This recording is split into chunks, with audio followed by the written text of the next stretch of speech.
Assistir filmes é um passatempo muito bom. O mesmo dá para se dizer quando estamos jogando videogame. Que tal fazer filmes sobre jogos? Tem tudo para dar certo, não? Errado. Mas por quê? Qual o motivo do fracasso da esmagadora maioria das adaptações de games? Bom, eu trouxe aqui para vocês 6 motivos que são, na minha visão, os responsáveis pelo insucesso desses projetos. Após ouvir os meus argumentos, se você tiver algo para acrescentar, não deixe de comentar, por favor. Tá beleza? Então vamos lá. O primeiro motivo é nada mais nada menos que a principal diferença entre jogos e cinema. É uma coisinha que se chama imersão. Nos jogos, a imersão é ativa. Você é o personagem. Se você morrer, terá que voltar e jogar de novo e de novo até conseguir passar. Isso por si só já faz com que o filme saia perdendo, porque como espectador, temos a imersão passiva. Estamos somente assistindo e o roteiro precisa fazer com que o público se importe com aquele personagem. O que na maioria das vezes não acontece. Isso por conta de uma má direção, de um roteiro ruim, ou até mesmo por conta do ator ou atriz que conduz a história.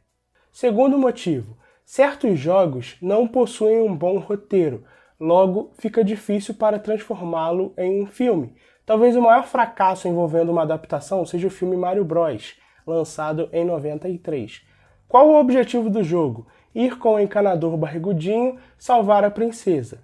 Agora, como extrair 90 minutos desse fiapo de história? É impossível. O roteiro precisa se aprofundar em certas questões que o jogo não tem a obrigatoriedade de fazer, porque o seu principal objetivo é com a jogabilidade. Então o filme precisa inventar muita coisa sobre os personagens, o que me leva para o próximo tópico que eu vou falar sobre já já.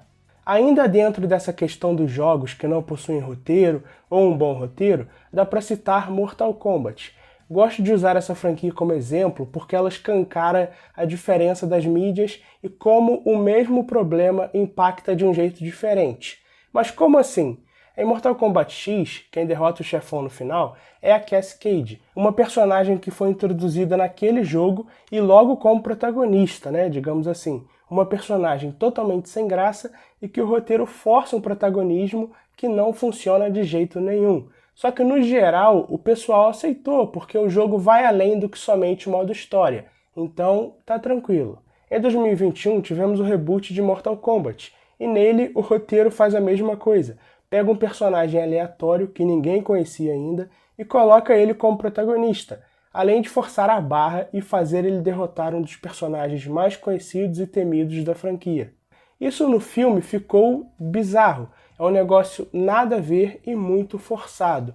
Só que o longa é 100% roteiro, não existe nada mais importante para um filme do que a sua história. E qual é a moral da história? O seu carinho por tal jogo, principalmente se ele foi lançado antes de 2010, é por conta da jogabilidade, e não necessariamente por conta da história, que em sua maioria é bem qualquer coisa. Isso fica evidente quando temos essas adaptações, como Mortal Kombat, Mario Bros e Street Fighter. Por que eu fiz essa observação antes de 2010? É que nos últimos anos os jogos passaram por uma repaginada, digamos assim. Hoje os roteiros são bem trabalhados e desenvolvem melhor os seus personagens.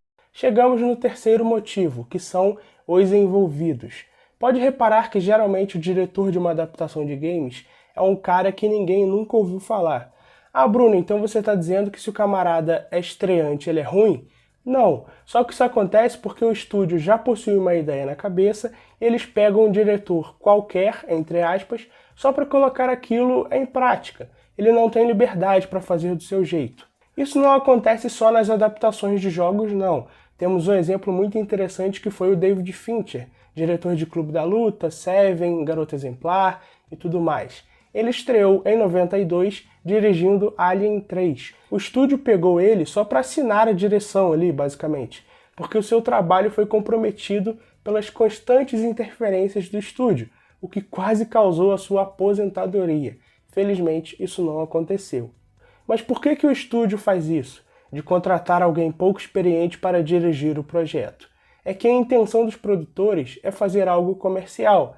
Não importa se é bom ou não, precisa ser comercial. Isso acontece desde sempre na indústria cinematográfica. Só que nas adaptações de jogos, isso fica ainda mais evidente.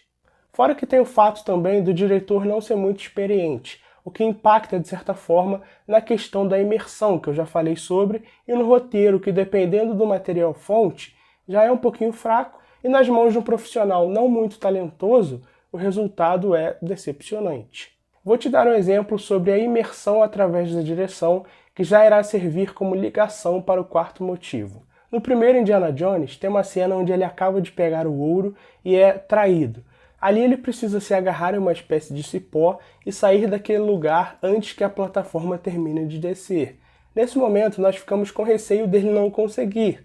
É claro que lá no fundo você sabe que ele vai passar, mas e se não passar? A direção precisa levantar essa possibilidade. É uma cena rápida, mas que consegue nos deixar tensos e preocupados. Não estamos controlando o Indiana, mas estamos ali com medo dele não conseguir. Pronto, eis a imersão passiva no seu melhor estilo. Agora vamos analisar uma cena de Tomb Raider, uma sequência do reboot de 2018, onde a personagem precisa sair de um lugar que está desmoronando. Guardadas as devidas proporções, é a mesma situação do Indiana que eu comentei agora há pouco. O problema aqui está no exagero. Você tem a personagem dando um salto que um ser humano normal dificilmente conseguiria realizar, o local está desabando, então tem rocha caindo para tudo que é lado, e detalhe que nenhuma nem sequer toca na personagem. Qual o motivo de fazer uma sequência tão grandiosa e megalomaníaca se ela vai sair ilesa dali? Fora que é uma sequência feita em um estúdio, o que tira a velocidade do acontecimento e, consequentemente, diminui a imersão do espectador, além de que essa cena é bem escura. É nesse momento que, comparando a direção da cena, você percebe que de um lado tem alguém experiente e que sabe manipular o espectador, e do outro, um profissional limitado que se apega na grandiosidade a fim de passar a sensação de periculosidade. Indiana Jones serviu como inspiração para o surgimento do jogo, isso é claro, o que me leva para o próximo ponto. Qual o motivo da adaptação do jogo para o cinema? Por que eu estou dizendo isso? Em breve irá sair um filme sobre Uncharted, estrelado pelo Tom Holland. Eu não sei detalhes sobre a produção, quem será o diretor, ano de lançamento, eu não sei nada. O que importa aqui é que Uncharted surgiu após Indiana Jones. O jogo é total inspirado no filme. Aí eu te pergunto, o que a adaptação de Uncharted pode fazer que a trilogia impecável do Spielberg não fez? Está evidente que a intenção é só lucrar. Ah, tá errado? Não, mas certamente não será com Uncharted que essa fama de adaptações ruins irá mudar. Posso estar errado e espero estar errado, mas por melhor que essa adaptação seja, no geral ainda será uma cópia da trilogia do Spielberg. Fora essa questão das adaptações desnecessárias, você tem produtores perdidos. O público dos filmes não é o mesmo público dos jogos. Ou seja, você não pode fazer um filme pensando só no fã porque não vai render. E pensando no público geral, você percebe que os projetos ficam divididos. Ao mesmo tempo que eles querem apresentar tal universo para a pessoa que não joga, ele quer colocar os famosos fanservices que só quem curte os jogos vai entender. Isso resulta em um filme problemático. Uma pequena parcela desse problema está no tempo, que é o quinto e antepenúltimo motivo.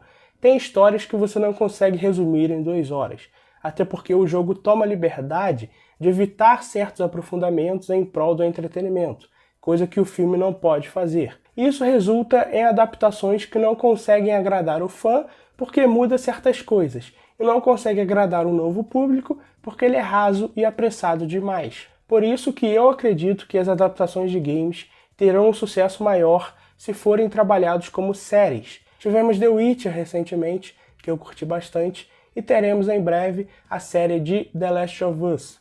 Para fechar o vídeo, temos o 6º e último tópico, que é um pouco engraçado e não impacta diretamente no resultado final, que é o famoso fã chato. Citei agora há pouco The Witcher. Eu nunca joguei e tive o meu primeiro contato com esse universo através da série. No geral, ela não é perfeita, mas eu gostei de tudo que foi apresentado. Só que mesmo assim, tiveram muitos fãs que ficaram decepcionados porque alteraram a história.